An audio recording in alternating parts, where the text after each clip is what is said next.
Good morning. Thank you for being here. It's great to be joined today by the Assistant Secretary for the Administration for Children and Families, Alex Adams. Thank you for traveling to Montana. The Director of our Montana Department of Health and Human Services, Charlie Brereton, and Montana's Administrator for Child and Family Services, Nikki Grossberg. As you well know, strengthening Montana families to reduce the number of children in foster care has been a top priority for our administration. Today, we are proud to announce our partnership with President Donald Trump and First Lady Melania Trump to ensure every child the opportunity to grow up in a safe and stable, loving home. As part of the President and First Lady's Fostering the Future executive order, and a Home for Every Child initiative aims to ensure that every child who enters foster care, a licensed foster family or kinship placement is available.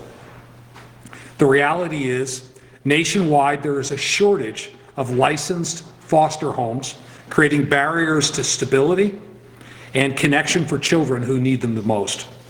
Today, Montana is proud to be the 25th state to join this initiative with the goal to achieve home-to-child ratio greater than 1-to-1 across this nation. As part of National Foster Care Month, last month, I was proud to announce the incredible progress on our priority to reduce the number of children in foster care in Montana. Thanks to the work of our child welfare specialists at DPHHS, community advocates, and the partnership of faith-based organizations in our schools and communities, we have reduced the number of kids in care by nearly 50% since I took office. Reaching this milestone is remarkable, but there's more work to be done. In this partnership with President Trump and ACF, Montana is committed to continuing our efforts to expand recruitment and retention of licensed foster families, increase kinship placements by reducing barriers for extended family members and trusted adults in a child's life to become licensed caregivers, strengthening family preservation services to help families address challenges before entry into the foster care becomes necessary, and streamlining licensing processes to remove unnecessary red tape that delays placement of children in qualified homes. Assistant Secretary Adams, thank you for making this a priority and for being here today. What would you like to add? Certainly. Thank you, Governor. On behalf of the U.S. Department of Health and Human Services and Secretary Robert F. Kennedy Jr., let me be the first to welcome Montana as the 25th state to join a Home for Every Child. As the Governor said, nationwide, we have a shortage of foster homes. If we have 100 foster kids coming into the system nationally, we only have 57 homes to care for them. And when we don't have enough homes, it's not just a math problem. Kids get placed in government offices, Airbnbs, hotels, and other locations that are not conducive to the safe, stable, loving family that all children deserve. There's two ways to increase the ratio of foster homes to foster kids. First is to recruit and retain more foster homes. Secondly, and most importantly, it's to shrink the number of kids coming into foster care in the first place. And that can be done through effective prevention, faith-based partnerships, things that frankly Montana has been a national leader on and other states would be wise to emulate. When a state joins a Home for Every Child, what happens next is we negotiate a program improvement plan with the state, and we get the state out of having to report mountains and mountains of paperwork with us. In the most literal sense, state agencies are submitting 300-page annual reports to us, and then we check in 4 or 5 years later and say, how are they doing? We're giving record red tape relief, but in exchange, partnering states will be reporting monthly to us their ratio of foster homes to kids, along with some wraparound data that will demonstrate that they're doing it safely. Starting this fall, the 25 states that have joined this initiative will report that data monthly, and we're going to release a dashboard that will show every month how Montana compares to, say, Utah or to Idaho or to any of the other participating states. And we think having the right data reported more frequently will go much further than burying states in bureaucracy, red tape, checkbox reports that we frankly did nothing with. Why this state's particularly important to me, as I already said, the governor has had a strong commitment to prevention, and his numbers prove that. This is a state that has cut their foster care rolls in half through both effective prevention and timelier permanency through adoption. And we think there's a lot here that other states should emulate. But when we launched this initiative, you never know quite what to expect. We were hoping maybe 10 states would join. So for us to stand here today in Montana and say half of the entire country has joined is a source of pride for us, since we're trying to execute on the First Lady's priorities. But it's a call to the other states to join us, and certainly trying to get other states to join so that we can have as robust a response as possible. So thank you, Governor, to you and your team, and look forward to working with you in the partnership ahead. Great, thank you. Director Brereton, you and your team at DPHHS are committed to our shared goals to ensure every Montana child has a safe and stable, loving home. Can you share a little more about your work and what this partnership looks like for DPHHS? Absolutely. Yeah. Thank you, Governor. DPHHS is continually seeking to improve how we serve children and families throughout the state of Montana. This past August, the federal government completed its review of our state child welfare system. The key goals of this assessment are deeply aligned with our core values at DPHHS: ensuring strict conformity with federal child welfare requirements, understanding the lived experiences of families who walk through our doors, and building the framework that helps those families achieve positive, lasting outcomes. Since completing the Child and Family Services Review in August and then receiving our final report in March of this year, our team has been working to prepare our initial program improvement plan, commonly referred to as a PIP, for submission by June 12th. The launch of A Home for Every Child is perfectly timed to support this work, giving us an important opportunity to focus on outcome-driven improvements. This new initiative also represents a significant opportunity for DPHHS to continue strengthening Montana's child welfare system. At the department, our child welfare goals are straightforward. We want to keep children safely at home to the extent possible. We want to minimize the time that they spend in foster care, and we also seek to prioritize swift, lasting permanency. We know children thrive best when they can remain safely at home with their families, and a big part of making that a reality is ensuring that they have immediate access to preventive, life-changing services. A Home for Every Child focuses our improvement work on the real-time outcomes that matter most. That is the foster home to child ratio, kinship placements, safety, and permanency. By measuring what drives better results for children and no longer relying on data that is several years old, we can respond more quickly when strategies are working and adjust when they are not, which is very, very exciting for our child welfare workforce. I would say that that kind of system, one that values people over processes, is a profound win for every single child and family throughout the state of Montana. We're grateful for our strong partnership with the U.S. Department of Health and Human Services, as well as the Administration for Children and Families, as well as for the opportunity to make this vision a reality for Montana's children and families. Thank you. Thank you, Charlie. As you heard here today, A Home for Every Child is about hope and opportunity.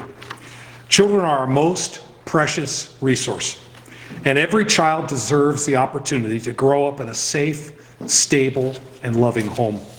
Working together, we will continue to preserve families and prevent foster care entry to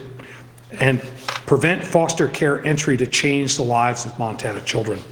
Before we open up for questions, we will sign the joint proclamation to recognize the partnership between ACF and the state of Montana. If you could join me over here.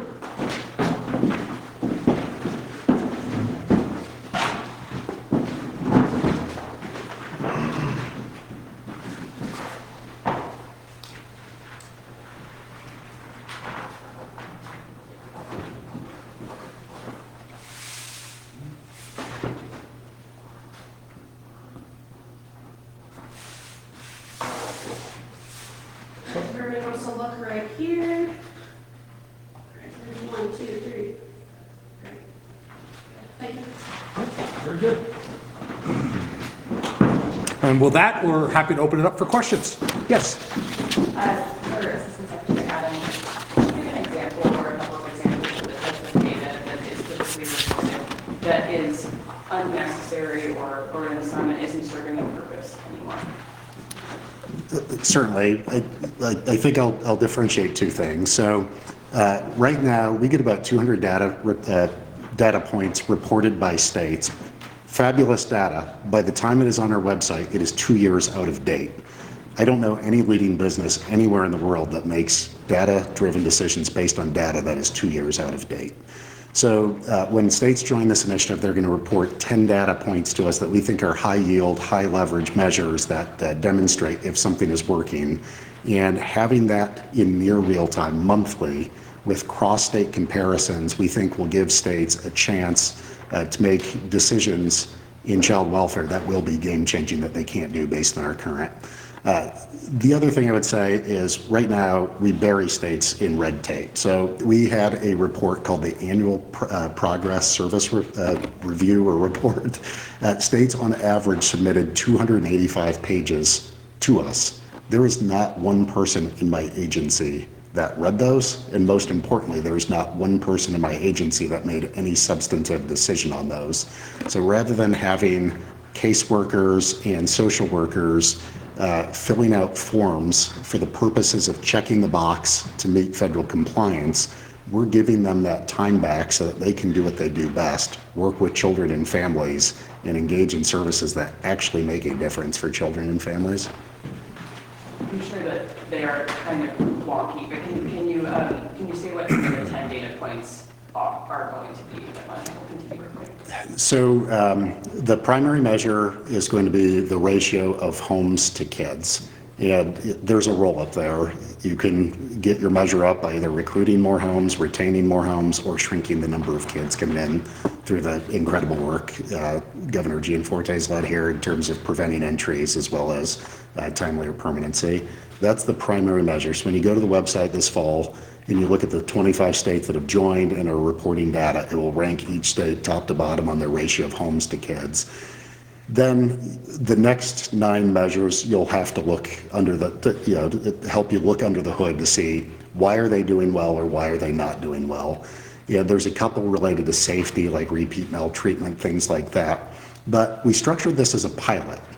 What we wanted to do is give the state a chance to identify what are about 5 or 6 of the measures that are important to that state, because I don't think in Washington, D.C., I work in a limestone building off Independence Ave. I don't presume to know what they need in the Flathead. I don't know what Utah needs. I don't know what South Dakota needs. So we're allowing some state flexibility and innovation to define those measures. As the director here said, they've got some priorities, and he might be able better to speak to what some of those state-specific measures might look like. Charlie? Yeah, thank you, Alex. So we are actually in the midst of developing our program improvement plan right now for submission on June 12th. So it is premature to speak to the non-required measures that will be included in that plan for Montana. Hope to share that with the public once we submit and then once we're through negotiations with ACF. Good. And I would just add, we've been on this road for a while since I came into office. So and Montana has unique challenges. About 40% of our foster care kids are native. There might be some unique focus on that for Montana, which would not be the same in Illinois or some other state. Good. Jonathan? Yes, Governor, I wondered, we've talked about there being changes in data and things like that, but I was curious, when you talk about retention of foster homes and things like that, are there any things in this commitment that you think are going to require or that you think would be helpful to have additional state resources invested into this area, or? Well, let me start by saying I don't think the state government is a particularly good parent. Moms and dads are parents, and they're in the best position to raise kids. So our focus from the beginning at DPHHS is to provide additional services to biological parents so they can keep their kids. And then when we have a tragic situation where those biological parents can't care for their child and the state has to intervene because of safety issues, that to get that child into a permanent loving home as quickly as possible. We have relied primarily on nonprofit organizations to recruit and support these adoptive parents. The resources we have provided have been in the form of a adoption tax credit, which we passed a few sessions ago. That's a $7,500 credit to any loving family that would like to adopt out of the Montana foster system.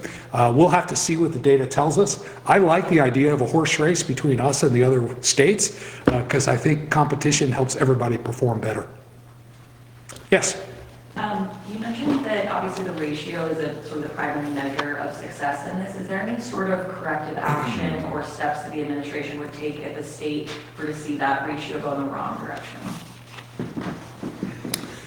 I would say, first, the number one thing that comes up when we meet with governor's offices is the competitive juices start going. Once they know that there's going to be monthly data reported where it benchmarks how they're doing over time, but how they're doing relative to their competitor states, we think that alone will drive the competitive spirit and outcomes. In terms of corrective actions, what we're planning to do is build best practices and technical assistance. Once we get the first cut of data in October, we're going to know right away which states are doing well and which states are not doing well. And what we want to do is isolate, well, the states that are doing well, why are they doing well? Is it because they have tax credits for adoption that have recruited families off the sidelines? Is it because they have engaged the faith-based community? Is it because they have streamlined kin licensure? And, I think you're going to see us use a little bit more carrot than stick for the states that have joined this initiative. But we want to let the evidence take us to the destination. Why are they doing well? How do we inspire other states to do well? How do we leverage the competitive spirit that every governor has demonstrated when talking about this initiative to get them to make policy practice changes? And based on everything I've seen in this state, this is a state that is well run, and I would not be surprised if other states are looking to Montana as a model exemplar. And if we see another state turning in great results, we're going to go steal their best ideas. Yes? Maybe for Director Burke, what is Montana's current ratio of homes to Sure. So our current ratio is approximately 0.57 homes for every child in care. And what that means practically is we need to recruit approximately 700 new licensed or unlicensed foster families or providers. And then on that point, you mentioned licensing reforms and kind of keeping with the governor's priorities about streamlining and decreasing red tape in other areas. What are some of the changes to the recruitment process that foster families or potential foster Sure. families? Yeah, that's a great question. So our primary focus right now is speeding up the licensing timeline, and we're attempting to work through applications within 60 days or ideally less. The other initiative that I would note, Nikki and her team are working with a third-party organization or partner to evaluate Montana's current processes associated with the recruitment and retention of foster families. And we are awaiting the exciting results of that analysis, and then we'll continue to partner with ACF to implement some of those reforms. Yeah. Good. Do we have any questions online? Okay. Any other questions in the room? Yes, last question. We're done with DPHHS related questions. Tomorrow's a primary. I would be remiss not to ask you, Governor, about the millions of dollars that are coming in for legislative GOP primaries and what you make of that and what it might mean for kind of the way that the legislature can function. Thank you for asking the question. Let me just say, I think voting in this primary is the best way to celebrate America's 250th birthday. In Montana, as you know, most of our state elections are determined in the primary, not in November. I would just say to folks, don't wait till November to cast your ballot, because often that means you've given your voice to somebody else and given your authority to someone else. So if you haven't returned your absentee ballot, bring it to the courthouse today. And if you plan on voting in person, do it tomorrow.